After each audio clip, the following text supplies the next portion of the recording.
Hey everyone. In this video, I'll show you how to fix TurboTax state tax errors fast.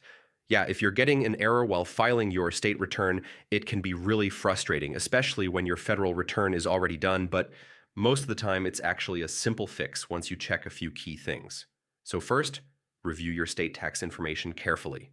Uh, Even a small mistake, like a missing field, incorrect income detail, or wrong residency status can trigger an error. So make sure everything matches your federal return and documents. Next, check that your TurboTax software is fully updated.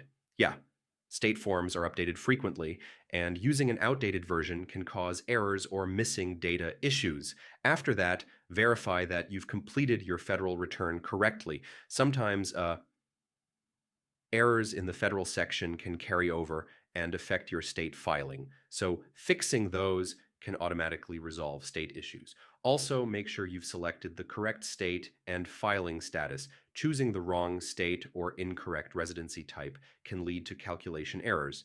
And yeah, if you're filing multiple states, double check each one separately. Conflicts between state entries can sometimes cause unexpected errors. Finally, restart TurboTax and try filing again. Most of the time, these steps will fix state tax errors and allow you to submit your return without any hassle. Hope this helped, and I'll see you in the next one.